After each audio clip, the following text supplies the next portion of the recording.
Cari telespettatori dell'Atenna TV, bentrovati, siamo in diretta da Piazza del Popolo. I tricolori, i 4 tricolori stanno svettando appunto sulla nostra piazza, sulla piazza di Vittorio Veneto, e siamo qui anche quest'oggi per seguire una delle tante importanti cerimonie di questo 2018, in quest'anno in cui si celebra, si commemora la conclusione della Grande Guerra. Vittorio Veneto è stata teatro di tantissime manifestazioni che noi vi abbiamo proposto giorno dopo giorno, sempre in diretta. Oggi è la volta di L'Esercito vince, la cerimonia organizzata dallo Stato Maggiore dell'Esercito nell'ambito appunto delle celebrazioni del centenario della Grande Guerra. Avremo modo di seguire lungo tutta la mattinata la cerimonia militare, i reparti, le varie specialità si stanno già schierando, alcune le vedete inquadrate ora, pronte per fare il loro afflusso in piazza. Vi diciamo già che ci saranno alcuni reparti della cavalleria, ci saranno i bersaglieri in bicicletta, quindi sarà una mattinata molto importante, e ci sarà anche un aviolancio, quindi rivedremo volteggiare sopra i cieli di Vittorio Veneto un tricolore che atterrerà proprio in Piazza del Popolo, così come è stato ad esempio per il raduno dei paracadutisti qualche settimana fa. Ci sarà anche l'arrivo, l'ingresso in piazza di una particolare lampada. Una lampada che è stata realizzata appositamente per questo centenario, che porta il fuoco che è stato raccolto all'Altare della Patria. Lunedì 29 ottobre, l'assessore al centenario Barbara De Nardi ha preso parte a una breve cerimonia all'Altare della Patria, in cui appunto è stato preso il fuoco sacro della patria, e è stato posto in questa lampada. Questa lampada farà il suo ingresso insieme anche ai cavalieri quest'oggi qui a Vittorio Veneto. Noi iniziamo questa lunga diretta che ci vedrà insieme per diverso tempo, con le immagini proprio che ci sono state inviate dall'Altare della Patria nel momento in cui qualche giorno fa l'assessore De Nardi ha prelevato il sacro fuoco della patria.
E queste erano le immagini che vi abbiamo proposto, le immagini che ci sono state inviate. L'avete visto: Roma, l'Altare della Patria, il sacro fuoco che appunto viene portato quest'oggi idealmente a Vittorio Veneto. Farà il suo ingresso appunto in piazza questa lampada con il fuoco della nostra patria. Lo vedete, i bandieroni, come vi dicevo prima, in questa giornata finalmente baciata dal sole dopo i giorni di maltempo, giorni tra l'altro che hanno visto l'esercito spendersi in prima persona anche a pochi chilometri da qui per intervenire in quelle che sono state le situazioni di maggiore criticità, di emergenza, perché avremo modo magari di ricordarlo anche nel corso di questa mattinata. L'esercito, oltre che ad essere presente sui vari fronti internazionali, ovviamente i fronti più propriamente di guerra, è sempre pronto ad intervenire anche in caso di calamità, anche sul territorio nazionale. Stanno facendo il loro afflusso in piazza e chiedo magari anche alla nostra regia tra poco di proporci le immagini dei bambini, dei ragazzi che stanno arrivando qui appunto in piazza Vittorio Veneto, perché sono state invitate anche le scuole a prendere parte a questa celebrazione. E anche per i più piccoli, anche per la cittadinanza, è stata allestita in questi giorni una cittadella militare. A pochi passi da Piazza del Popolo hanno trovato spazio diversi mezzi, diverse infopoint anche dell'esercito, in cui la cittadinanza, ma soprattutto, come dicevo, i più piccoli, hanno modo di ricevere informazioni, di salire anche sui mezzi, e quindi già dal pomeriggio di ieri è stato un po' preso d'assalto, è stata presa d'assalto questa cittadella militare. Noi abbiamo realizzato alcune immagini che andiamo a proporvi ora.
Ecco, abbiamo visto le immagini della cittadella militare, e in questo momento state vedendo proprio i bambini, i ragazzi delle scuole di Vittorio Veneto che sono qui presenti in massa per assistere alla cerimonia.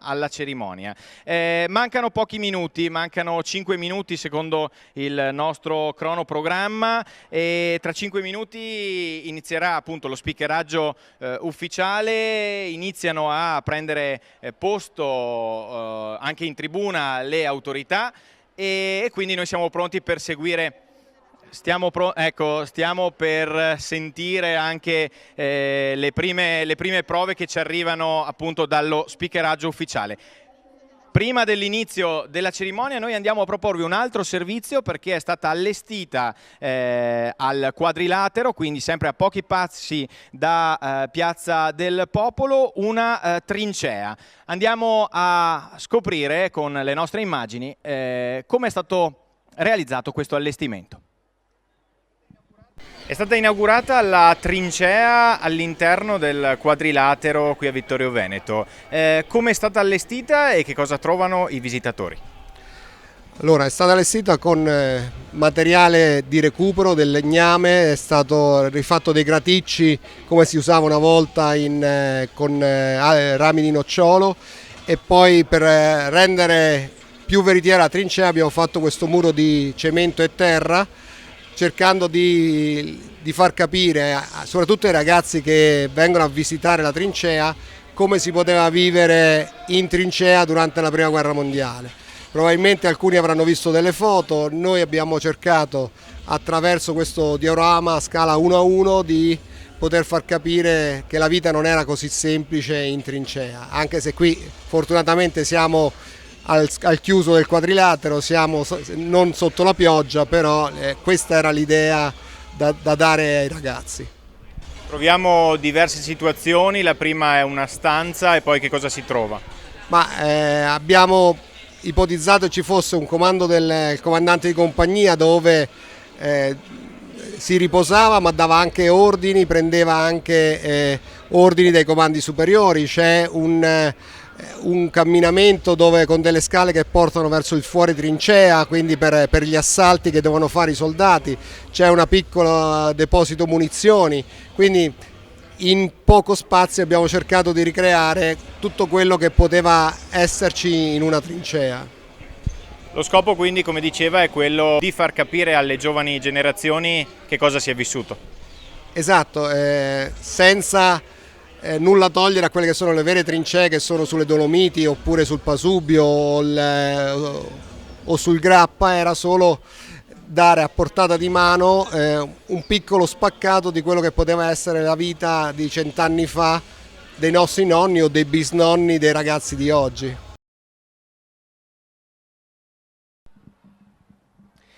Siamo tornati in diretta da Piazza del Popolo.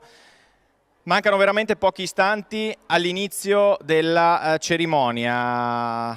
Stanno arrivando le autorità, stanno arrivando, come vi dicevo prima, i ragazzi, i bambini, i ragazzi delle scuole vittoriesi che sono stati coinvolti per questa mattinata. Pochissimi istanti e noi lasciamo spazio poi allo speakeraggio ufficiale all'inizio della cerimonia.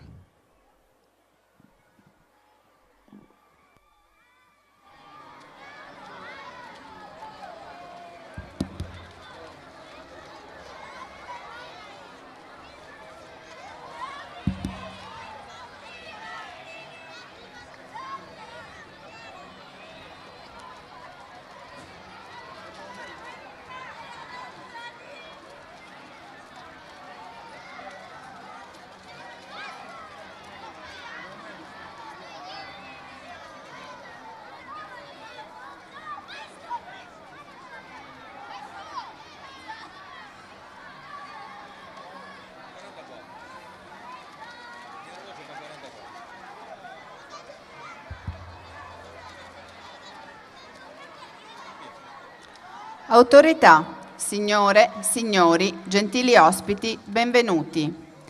Lo Stato Maggiore dell'Esercito, nell'ambito delle celebrazioni del centenario della Grande Guerra, con il progetto L'Esercito vince, incentrato sulle commemorazioni del primo conflitto bellico, ha organizzato una serie di cerimonie, attività rievocative ed eventi di carattere storico in ricordo dei fatti d'arme in quel periodo tesi a rievocare la liberazione delle città di Vittorio Veneto, Udine e Trieste e sottolineare il valore che ora come allora riveste l'esercito italiano per l'intera nazione. Si ringraziano le rappresentanze degli eserciti alleati convenuti, all'odierna cerimonia, nonché i numerosissimi studenti e i loro insegnanti, oggi qui presenti, appartenenti ai seguenti istituti: Scuola dell'Infanzia Emilia De Mori, Istituto di Istruzione Superiore Vittorio Veneto, Città della Vittoria, Istituto Comprensivo Vittorio Veneto II Andrea Zanzotto, Liceo Classico Statale Marcantonio Flaminio, Istituto Comprensivo Vittorio Veneto I da Ponte, Istituto Figlie del Divino Zelo, Istituto Santa Giovanna d'Arco e Scuola Secondaria di Primo Grado di Fagagna, provincia di Udine.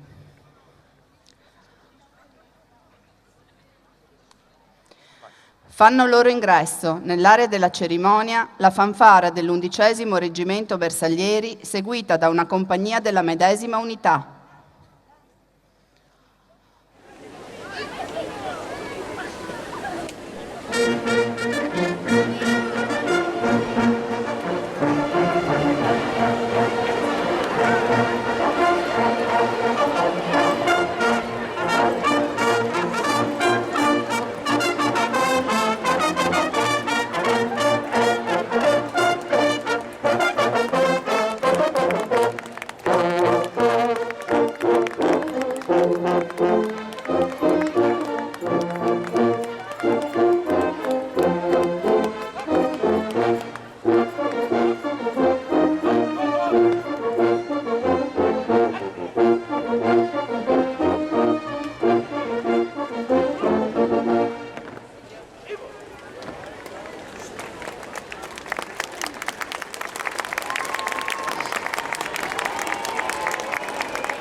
A completare lo schieramento del reggimento di formazione accedono ora una compagnia dell'8° Reggimento Alpini, uno squadrone del Reggimento Genova Cavalleria IV, una batteria del 5° Reggimento Artiglieria Terrestre Superga.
Il colonnello Igor Torti, comandante del reggimento di formazione, assume il comando dello schieramento.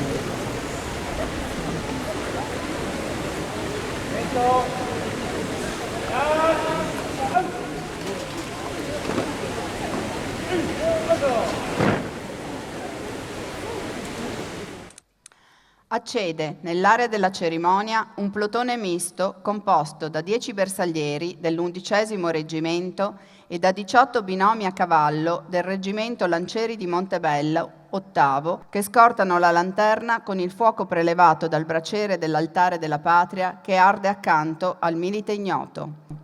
Finita la cerimonia, la lanterna proseguirà il suo viaggio fino a Trieste, portata dai Lancieri di Montebello e dai bersaglieri ciclisti in memoria del sacrificio di tutti i caduti del primo conflitto mondiale, sostenuti idealmente dall'intero Paese.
I medaglieri e i labari dell'Associazione Combattentistica ed Arma fanno il loro ingresso nell'area della cerimonia.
Vengono resi gli onori al gonfalone di Vittorio Veneto e alla bandiera di Treviso, decorati di medaglia d'oro al valor militare, seguiti dai gonfaloni dei comuni non decorati.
Lo stendardo del Reggimento Lancieri di Firenze, nono, prende posto nello schieramento.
Ricordiamo alcuni cenni storici.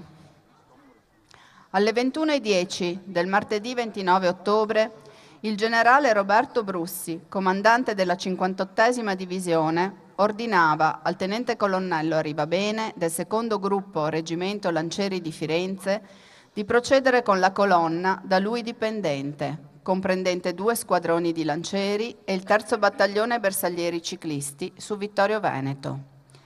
L'obiettivo era di raggiungere con la maggior velocità e decisione questa località attraverso Conegliano, cercando di fare il maggior numero possibile di prigionieri. Il nemico è in fuga, diceva l'ordine del generale Brussi. Alle ore 6 del 30 ottobre Arrivabene informava Brussi che era giunto a Vittorio Veneto dopo aver sorpreso reparti nemici e catturato armi e prigionieri. Inoltre risultava che notevoli forze avversarie si ritiravano verso Sacile. La marcia nella notte fu lenta, comunque superata Conegliano, e usando la rotabile Visnadello Vittorio, attualmente la prima parte della strada dei Colli venendo da Conegliano, la colonna Arrivabene trovò qualche resistenza nemica in località Monticello. Superata facilmente e dopo che la ricognizione aveva stabilito che non vi erano austro-ungarici a San Vendemiano, alle 4:30 di mattina dal Menarè venne raggiunto San Giacomo di Veglia. A questo punto Arrivabene ordinò agli squadroni di lancieri di passare in testa alla colonna, mentre disponeva che un plotone di bersaglieri ciclisti con mitragliatrici leggere procedesse su Cappella Maggiore e Mescolino. Alle 4:45, sempre del 30, l'avanguardia della colonna celere comunicava che San Giacomo di Veglia era a sgombro e di essere ormai a Vittorio Veneto, ma di non esservi entrati, perché entro la città vi erano notevoli forze avversarie con artiglierie e mitragliatrici. A questo punto il colonnello Arrivabene disponeva perché bersaglieri ciclisti si spingessero subito avanti da Ceneda su Serravalle, occupandone lo sbocco nord, mentre uno squadrone di lancieri di Firenze dal quadrivio ad ovest di Soffratta, da via del Fante, doveva penetrare rapidamente in Vittorio attraverso gli sbocchi della via di circonvallazione. Quindi, secondo il diario storico militare, gli squadroni del Firenze alle 6:30, entrando di carriera a Vittorio Veneto, precedendo di 4 ore l'arrivo del 112° Fanteria, impedendo all'avversario di organizzare a Ceneda una qualsiasi resistenza e catturando numerosi prigionieri. Croce al merito di guerra conferita alla città di Vittorio Veneto in data 29 ottobre 1919. Motivazione: perché travolta dall'invasione nemica mantenne sempre un contegno nobile e fiero, attendendo con fede il giorno della riscossa e della vittoria, cui dette il nome e lo spontaneo concorso dei suoi figli generosi.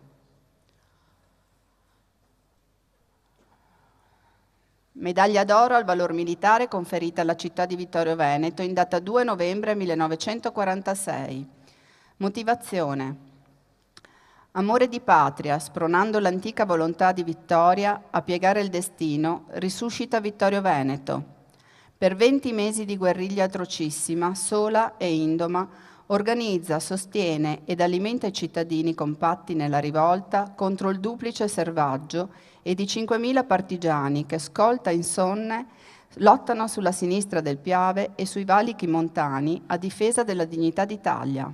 Contro la rabbia nemica, i volontari della libertà, donando ai vivi l'anima dei morti, confermano fieramente la nobilissima tradizione a conservare la libertà, piegando la ferocia e la distruzione. Domata la tracotanza avversaria, costretto alla resa il nemico in ritirata, la città, libera per la tenacia dei figli, consacra all'epopea del nuovo riscatto il suo sacrificio di sangue e di mezzi. Settembre 1943, aprile 1945.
Vengono resi gli onori al Capo di Stato Maggiore dell'Esercito, Generale di Corpo d'Armata Salvatore Farina, che accompagnato dal Comandante delle Forze Operative Nord, Generale di Corpo d'Armata Amedeo Sperotto, passa in rassegna lo schieramento.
Prende la parola il sindaco della città di Vittorio Veneto, Roberto Tonon.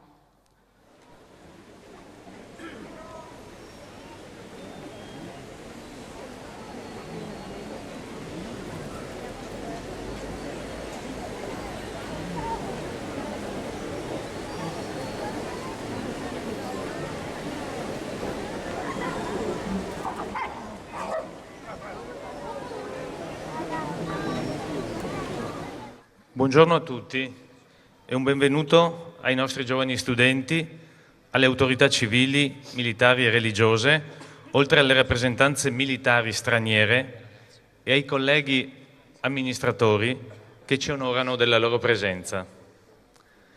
Un benvenuto particolare va al Capo di Stato Maggiore dell'Esercito, Generale di Corpo d'Armata Salvatore Farina, che per la prima volta arriva a Vittorio Veneto dopo aver assunto il suo attuale incarico. Tante cose avrei potuto dire oggi nel rendere il saluto della città di Vittorio Veneto alla manifestazione L'Esercito vince. Avrei potuto parlare dell'ormai indissolubile rapporto tra Vittorio Veneto e l'Esercito italiano, del suo ruolo strategico e tattico fondamentale assunto esattamente 100 anni fa da Vittorio Veneto nella fase finale del primo conflitto mondiale.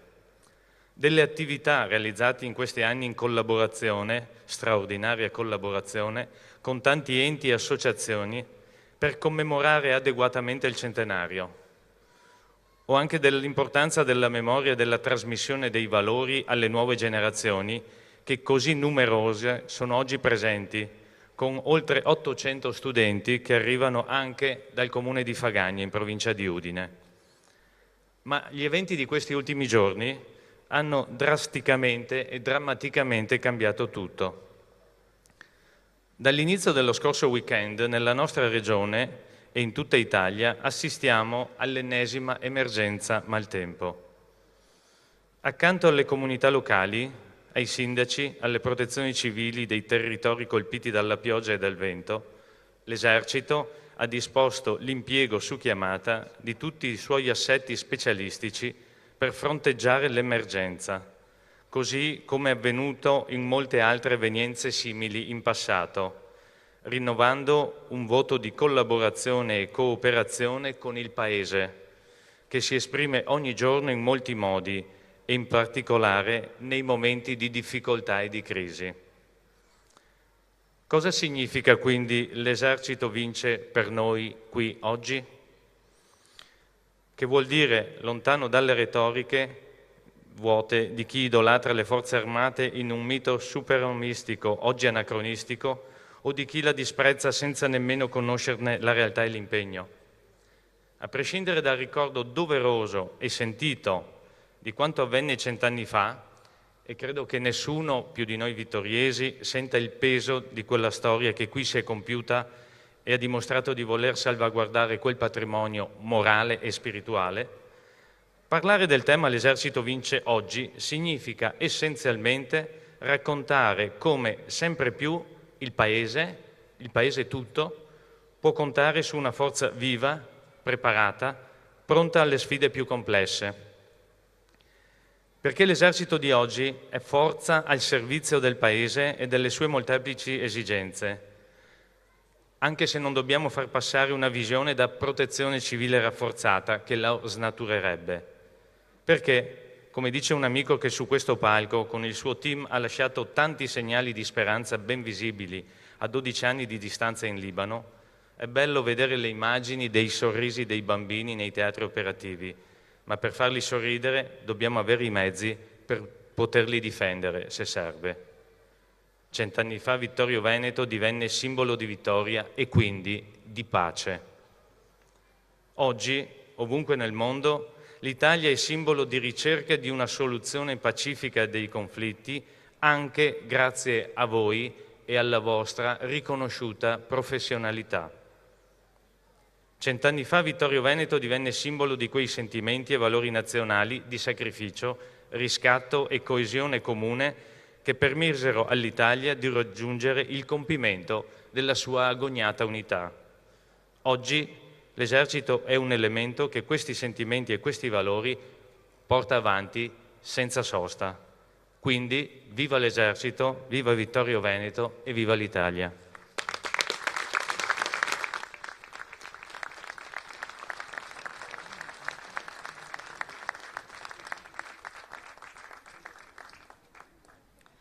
Prende la parola il Capo di Stato Maggiore dell'Esercito, Generale di Corpo d'Armata, Salvatore Farina. Comandante, grazie, dia il riposo. Buongiorno a tutti.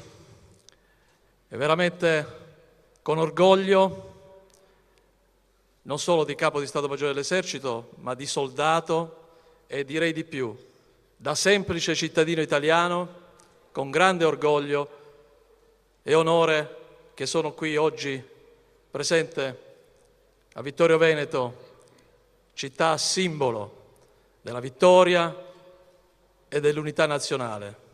È anche una bellissima giornata e ringrazio il signor Sindaco Tonon per le belle parole innanzitutto che ha rivolto a tutti quanti e in particolare all'Esercito italiano. È anche molto emozionante e toccante rievocare esattamente 100 anni fa, in questi luoghi, cosa avvenne. E se ritorniamo indietro di 100 anni, proprio in queste ore, nella mattinata del 31, erano qui, in questa città, insieme, i soldati dell'esercito, i bersaglieri ciclisti dell'11° battaglione, 11° reggimento, i cavalieri dei lancieri di Firenze e tutti gli altri soldati che poi successivamente sono entrati a Vittorio Veneto, ma c'erano anche i cittadini di Vittorio Veneto. E qui siamo, diciamo, insieme, soldati e cittadini, ed è veramente emozionante rivivere questa unione di ideali, oltre che fisica.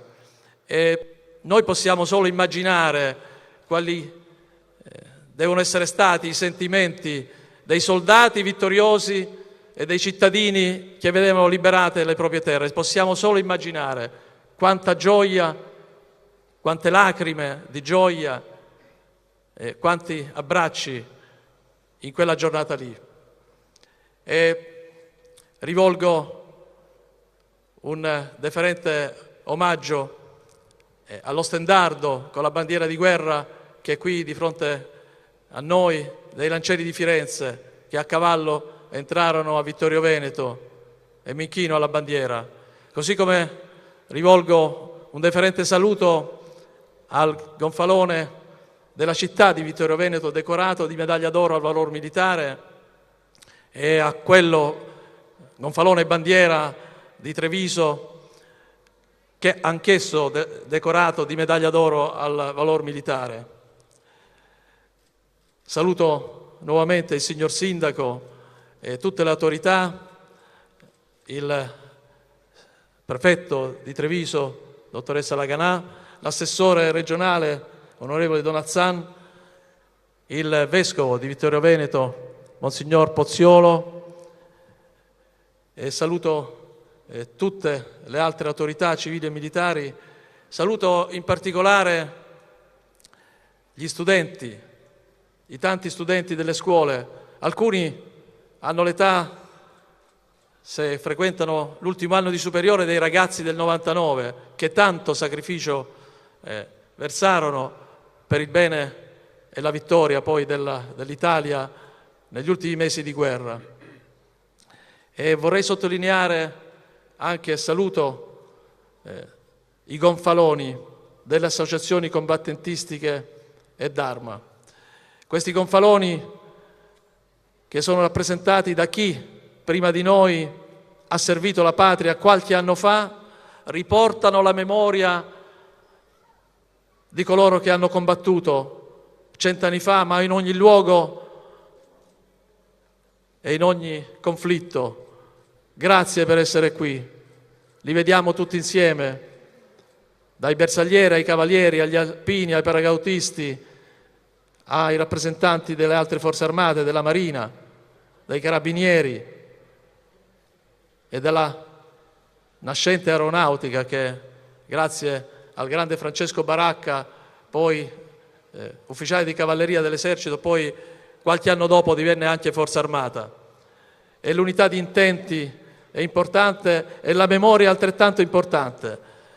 Voi rappresentate e tramandate ai più giovani, a noi stessi che oggi serviamo nell'esercito, quella memoria, quelle gesta e quei sacrifici che 100 anni or sono erano espressi con grande coraggio dai nostri soldati, dall'altopiano di Asiago al Grappa, al Piave, al Montello, tutti quanti. E la seconda battaglia del Piave, la battaglia del Solstizio, vide, dopo la disfatta dell'anno prima di Caporetto, pochi mesi prima, vide ricompattato l'esercito operare in modo combinato con tutte le specialità, con tutte le armi. Abbiamo visto i fanti di tutte le specialità, l'artiglieria con grandissime capacità, il nostro genio, gittare ponti e rimuovere ostacoli, la cavalleria che ho prima citato le nascenti trasmissioni con il primo reggimento telegrafisti, tutti in unione di intenti hanno prima resistito, poi hanno preparato la decisiva battaglia di Vittorio Veneto. E ringraziamo ancora una volta tutti loro e rivolgo in particolare un commosso pensiero a tutti i caduti della Grande Guerra e anche a coloro che hanno sacrificato la loro vita in ogni luogo e in ogni epoca. E mi sia consentito anche di rivolgere un pensiero commosso alle recentissime vittime delle calamità naturali di questi giorni.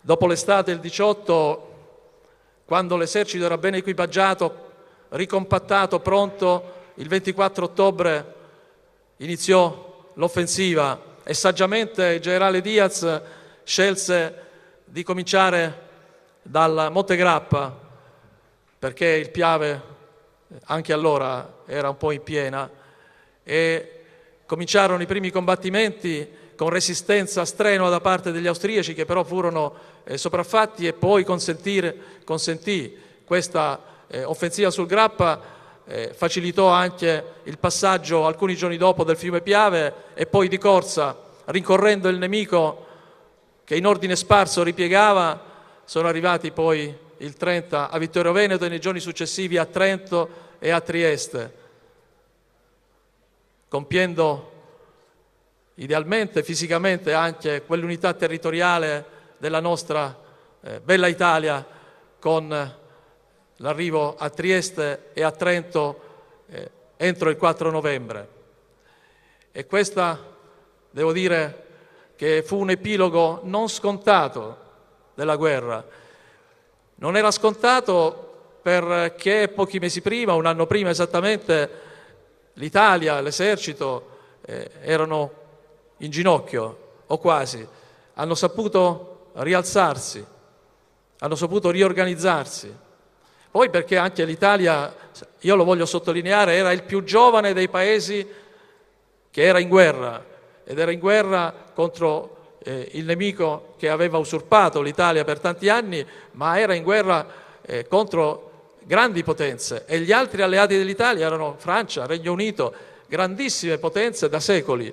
Quindi eravamo anche abbastanza giovani, lo stesso esercito era abbastanza giovane, per cui una vittoria che a mio parere ha ancora più valore, e questo è merito di tutti, è merito dei governanti, del re che scelse il generale Diaz come comandante supremo, è merito del governo, è merito del comandante supremo Diaz, che seppe valorizzare i soldati, ne curò il benessere, il vitto, la licenza, le condizioni di vita ma anche di combattimento, pretese, volle e ottenne che venisse ben equipaggiato. Quindi uomini capaci con l'equipaggiamento moderno, aggiornato, e quando fu il giorno della battaglia decisiva l'esercito era ben addestrato, ben equipaggiato e soprattutto col morale altissimo.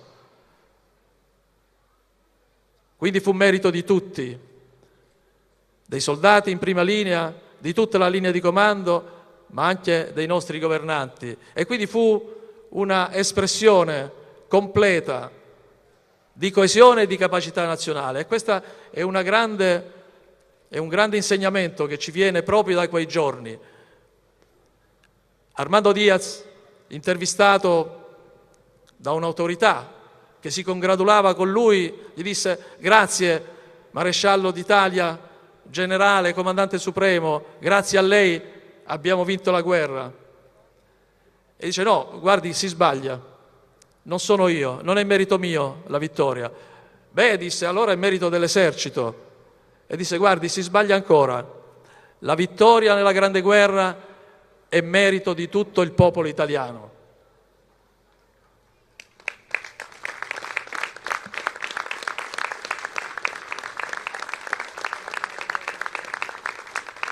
E su questo concetto di armonia e di unità nazionale che vorrei concludere il mio discorso. La festa dell'Unità d'Italia, il giorno dell'Unità d'Italia, il giorno delle Forze Armate. Coesi, in armonia, uniti, siamo stati in grado e saremo in grado di superare ogni difficoltà. Le Forze Armate, l'Esercito, c'era 100 anni fa, noi ci siamo sempre oggi, come anche sottolineato, e ringrazio di nuovo il signor Sindaco, ci saremo sempre anche in futuro, ma con una piccola aggiunta in particolare. Noi insieme, con tutte le specialità, con tutte le armi, all'interno delle Forze Armate, saremo sempre più un team. E io sono sicuro che in armonia con tutte le altre istituzioni, con tutte le altre componenti dello Stato, della nostra grande Italia, faremo di più insieme, sapremo difendere la patria, sapremo assicurare la sicurezza internazionale, sapremo agire e concorrere ancor più in modo efficace nelle emergenze e nei concorsi anche nel suolo e sul territorio italiano, e così facendo garantiremo sicurezza, pace e soprattutto, ed è il mio auspicio finale che rivolgo ai ragazzi più giovani delle scuole, con questa unità di intenti, qualsiasi mestiere voi facciate, qualsiasi professione voi prendiate, quella militare o non, tutti insieme potremo fare e sapremo fare dell'Italia quel grande paese culla della libertà, della giustizia, della democrazia, del progresso e dei più alti valori dell'umanità. Evviva Vittorio Veneto, evviva le Forze Armate, evviva l'Esercito, evviva il nostro Paese, viva l'Italia!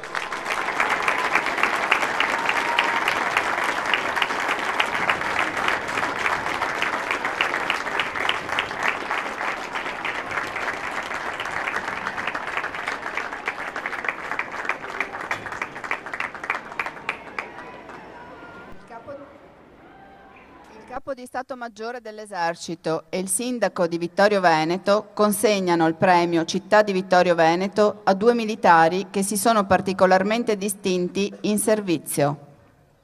Sergente Pasqualino Lettieri, effettivo presso il Reggimento Cavalleggeri Guide con la seguente motivazione.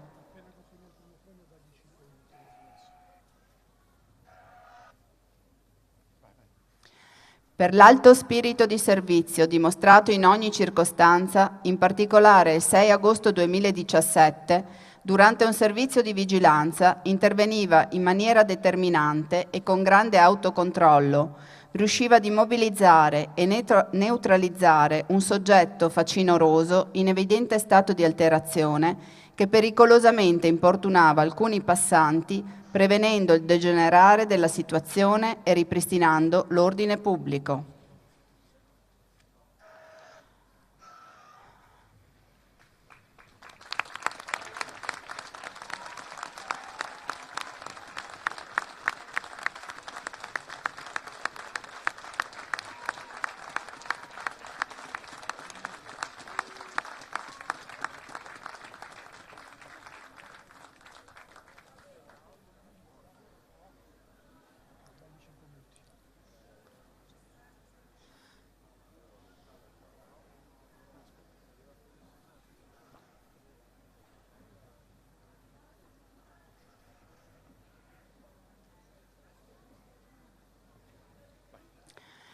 Primo Caporal Maggiore Mattia Popesso, effettivo presso l'8° Reggimento Alpini di Venzone con la seguente motivazione.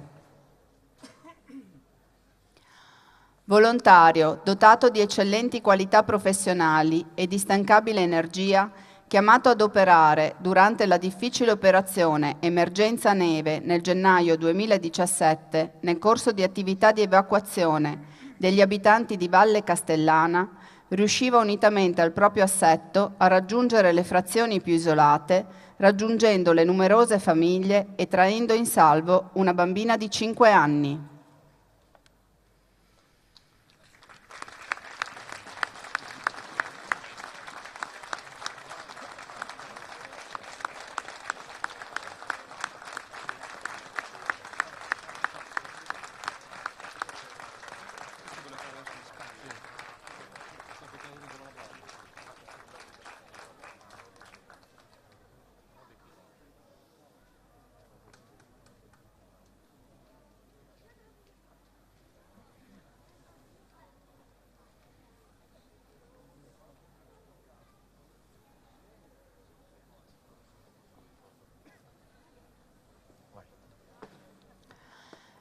Vengono resi gli onori allo stendardo del Reggimento Lancieri di Firenze, nono, che lascia il luogo della cerimonia.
Il plotone misto, composto da 10 bersaglieri dell'11° Reggimento e da 18 binomi a cavallo del Reggimento Lancieri di Montebello, ottavo, lascia l'area della cerimonia, scortando la lanterna con il fuoco prelevato dall'altare della patria, che proseguirà il suo viaggio fino a Trieste in memoria del sacrificio profuso da tutti i caduti del primo conflitto mondiale, sostenuti idealmente dall'intero Paese.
Il reggimento di formazione lascia l'area della cerimonia.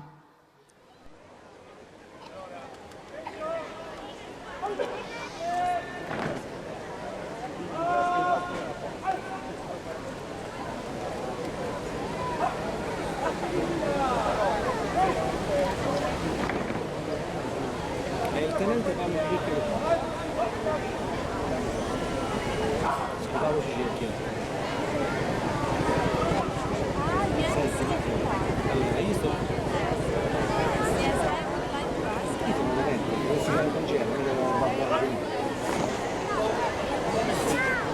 Marco, io sul B2 so già se ne salito per segnale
Tra qualche istante, due atleti della sezione di paracadutismo sportivo dell'Esercito, in forza alla Brigata Folgore, atterreranno in piazza portando con loro un vessillo tricolore di 400 metri quadrati.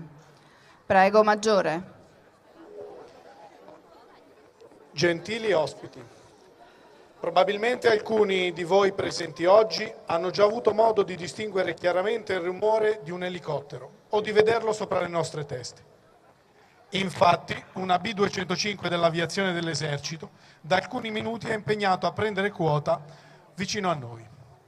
Verrà eseguito per voi, infatti, su Piazza del Popolo, a cura del reparto attività sportive del CAPAR, un aviolancio dimostrativo con la tecnica della caduta libera. Se alziamo lo sguardo in direzione sud, per chi guarda dalla tribuna verso sinistra, vediamo distintamente l'elicottero 205 che si sta avvicinando alla nostra verticale. I militari a bordo del velivolo sono in ordine di uscita il luogotenente Giuseppe Tresoldi ed il paracadutista Filippo Latteri. Il paracadute usato in questo genere di aviolancio è del tipo a profilo alare, precisamente si tratta del modello Classic. Questo materiale, una volta che si è dispiegata la velatura, ha una velocità di discesa di circa 5 metri al secondo e una velocità di avanzamento massima fino a 8 metri al secondo. Sono paracadute progettati specificatamente per un uso sportivo. Si tratta infatti di un paracadute da precisione in atterraggio, che monta una velatura estremamente stabile che offre eccellenti possibilità di manovra verso il punto di atterraggio desiderato. In questo momento il velivolo si trova a circa 5.000 piedi da terra, ovvero ad un'altezza di 1.500 metri. I due paracadutisti abbandoneranno il velivolo in rapida successione. Dopodiché, dopo alcuni secondi di caduta libera, apriranno le velature. Ecco, uscito il primo uomo, paracadute aperto. Pochi istanti vedremo distintamente la caduta libera del secondo paracadutista e abbandonare l'aeromobile. Ecco, è uscito anche il secondo paracadutista. Il luogotenente Tresoldi, tra pochi istanti, dispiegherà sotto di lui un vessillo tricolore di circa 400 metri quadrati. Lo accompagna all'arco oggi il paracadutista Filippo Latteri, un volontario in ferma prefissata con un anno di servizio. Segue appunto il luogotenente Tresoldi con le funzioni di video operatore. È alle prime esperienze per questo genere di lanci di manifestazione, ma ha già maturato una congrua esperienza che gli permette di effettuare aviolanci di questo genere con grande sicurezza. Ecco, in questo momento i due paracadutisti si trovano all'incirca a stimati 400-500 metri di quota e iniziano le loro procedure di avvicinamento alla zona di atterraggio. I due paracadutisti si sono aviolanciati da un elicottero AB-205 dell'aviazione dell'Esercito. L'elicottero AB-205 è un aeromobile da sostegno al combattimento prodotto dall'Augusta Bell. È un monomotore a turbina in dotazione all'esercito italiano fin dal 1966. Qualcuno dice che non è un elicottero, ma che è l'elicottero. L'aeromobile ha principalmente funzioni di trasporto tattico ed operativo, ma all'occorrenza può essere dotato di mitragliatrici e razzi per contrastare la presenza nemica.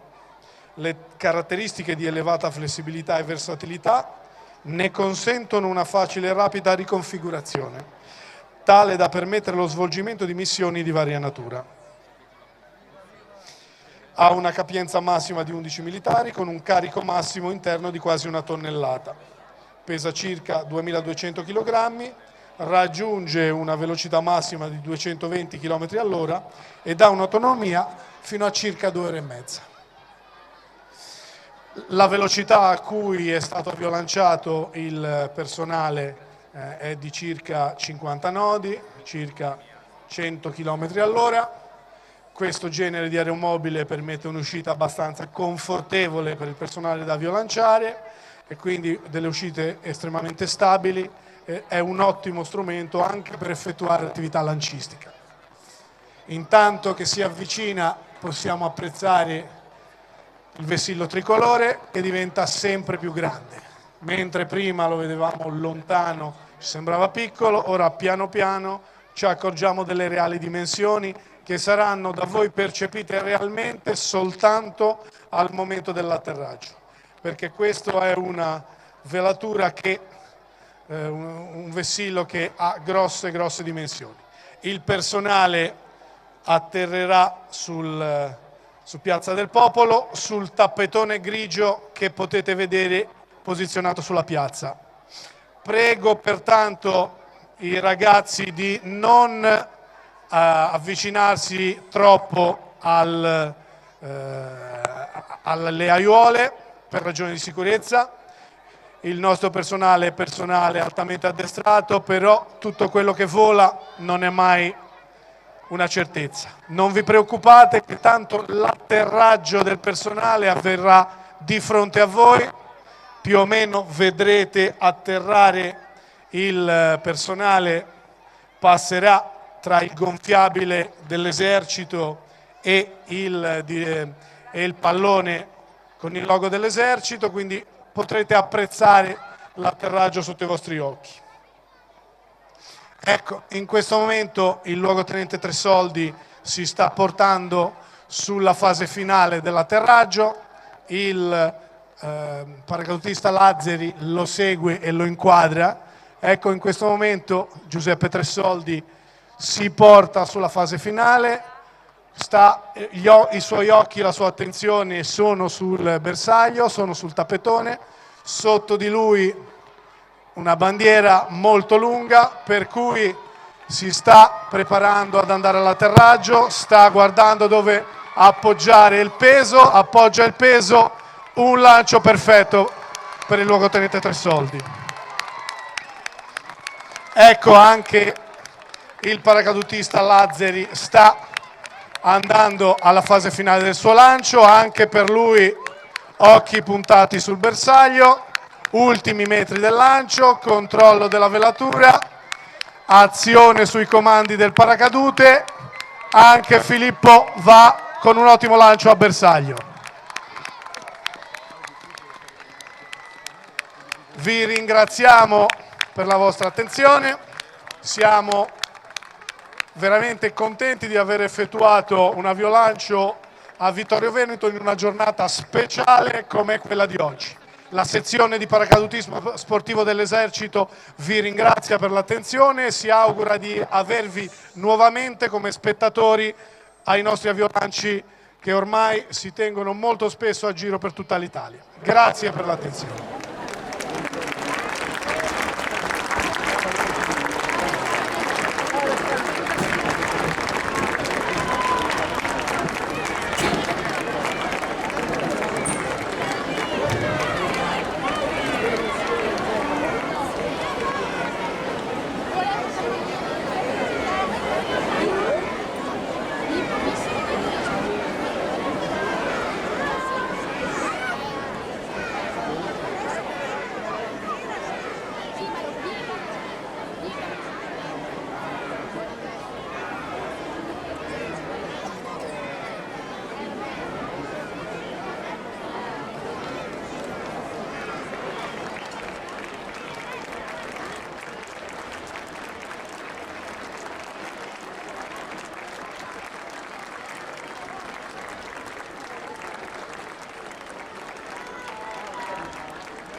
Una compagnia d'onore, preceduta dalla fanfara dell'11° Reggimento Bersaglieri, accede in piazza per la resa degli onori finali.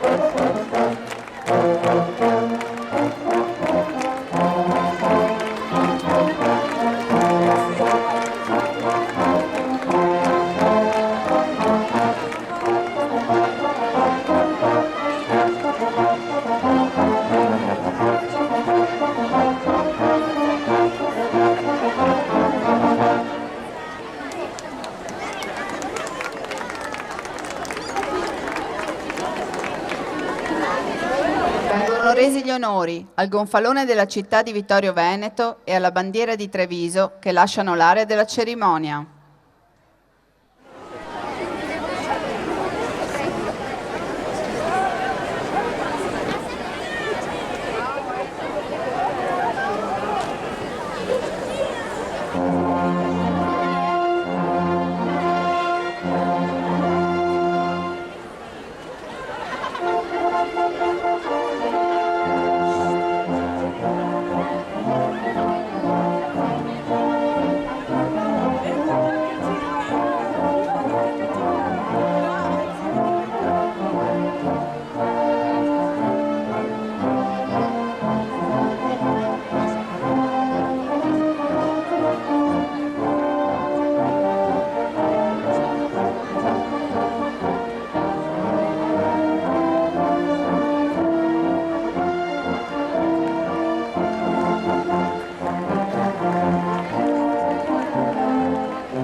Vengono resi gli onori al Capo di Stato Maggiore dell'Esercito, Generale di Corpo d'Armata Salvatore Farina, che lascia l'area della cerimonia.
Defluiscono i medaglieri e i labari delle associazioni combattentistiche d'Arma.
Defluiscono dall'area della cerimonia la compagnia d'onore preceduta dalla fanfara dei bersaglieri.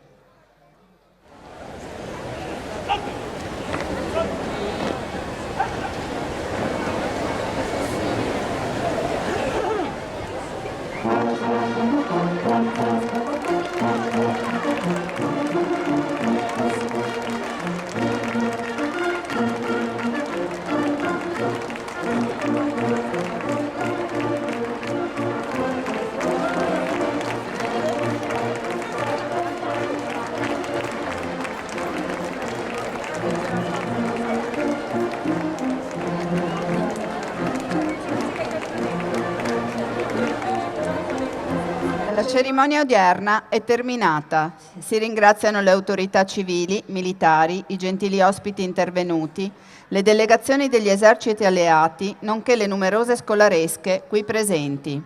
Si ricorda che l'area espositiva dell'esercito, costituita da mezzi, materiali ed equipaggiamenti di alcune fra le più prestigiose unità della Forza Armata, continuerà a rimanere aperta al pubblico fino alle ore 17. All'interno dell'area espositiva è presente una postazione di Poste Italiane per l'annullo filatelico dedicato all'evento odierno. I gentili ospiti sono invitati per un cocktail in sala di rappresentanza del municipio, dove saranno accolti dagli studenti dell'Istituto Alberghiero Alfredo Beltrame di Vittorio Veneto.